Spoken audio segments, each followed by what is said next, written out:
बंद। वारहि ब्रह्मा वारहि इंद्र वारहि संस कला गोविंद। वारहि शिव शंकर जो संभ वारहि धर्मराय अर्भ आरंभ। वारहि धर्मराय धर धीर परम धाम पहुंचे हे कबीर। रग यजुषाम अथर वेद परम धाम नीलय हा भेद। अलल पंख अगाध भेव जैसे कुंजी सुरती सेव। वार पार थे हाना था गरीबदास निर्गुण निगाह। अब क्या बताते हैं आदरणीय गरीबदास साहिब जी, परमात्मा से परिचित होकर सतलोक में वो धुन सुनकर वापस आए तो वो कह रहे हैं कोई हैरे परले पार का जो भेद कह उस धनकार का। वार ही गोरख, वार ही माने उरले तरफ, वार ही गोरख, वार ही दत्तात्रेय और वार ही ध्रुव प्रहलाद, वार ही सुखदेव, वार ही व्यास और वार ही पाराशर प्रकाश। पाराशर प्रकाश माने जो पाराशर जी ने एक पुराण लिखी है उसको पाराशर का ज्ञान बताते। यानी इन पुराणों के और वेदों के सबके राइटर हैं कौन? व्यास जी। और ये ज्ञान व्यास जी का अपने सत्र का वो तो पुराणों में है। वेद ज्ञान और गीता ज्ञान जो है ये वेद व्यास के सत्र का नहीं है।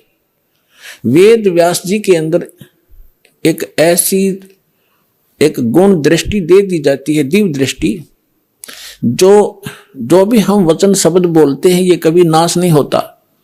ये ब्रह्मांड में घूमता रहता है, पूरे के पूरे सेंटेंस घूमते रहते हैं।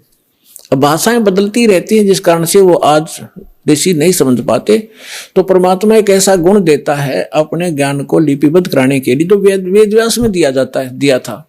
और उन्होंने वेदों को जो भी जैसा था एज इट इज लिख दिया, उसमें अपना कुछ भी नहीं मिलाया। फिर उससे हट करके पुराण भी उन्होंने जिसने जैसा बोला था, गीता ज्ञान जो श्री कृष्ण के अंदर से काल जो बोल रहा था उसको व्यास जी नहीं पहचान सके। श्री कृष्ण में जो काल बोल रहा था, श्री कृष्ण के शरीर का प्रयोग करके जो वार्ता अर्जुन और उस श्री कृष्ण के मुख से बोल रहे उस ज्ञान की हुई थी, वह जो भी थी एज इट इज लिख दी उसने। जो संजय ने बोला, धृतराष्ट्र ने बोला, फलाने ने बोला, वो सारा कुछ लिख दिया। इसमें इसका अपना कोई रोल नहीं। और इसका रोल होता फिर ये इसमें पूछता है ये देवी पुराण के अंदर प्रथम स्कंद में कि हे भगवान, उस नारद जी से पूछ रहा है कि सृष्टि किसने रची, कैसे रची। नारद जी बता रहे मैंने अपने पिता से सुनी नो। तो उनको ज्ञान होता है व्यास जी को, तो वो अपने ही तरफ से लिखता और अपना ही ज्ञान बताता।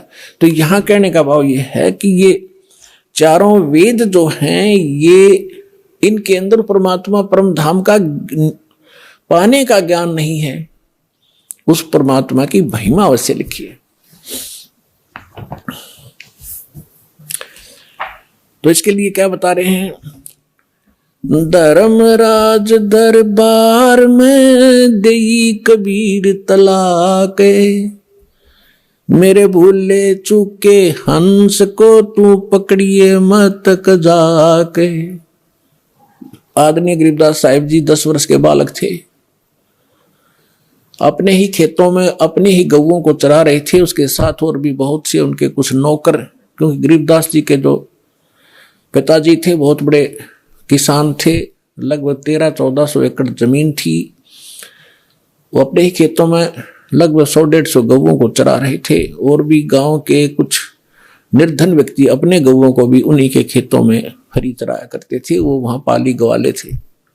तो सतलोक से परमात्मा आए एक जिंदा महात्मा के रूप में, और उस गरीबदास जी को वहां एक कुंवारी गाय का दूध निकाला। परमात्मा ने कुंवारी गाय का दूध पिया, गरीबदास जी को मंत्र दिया प्रथम और वो दूध पिलाया। उसके बाद गरीबदास जी को लेकर के उनकी आत्मा को ऊपर ब्रह्मांड सब दिखाकर, ब्रह्मा विष्णु महेश धर्मराज का सब दिखा करके सचखंड ले गए। पीछे से संत आदरणीय गरीबदास साहिब जी 10 वर्ष के बालक को मृत जानकर चिता पर रख दिया था। अंतिम संस्कार करने वाले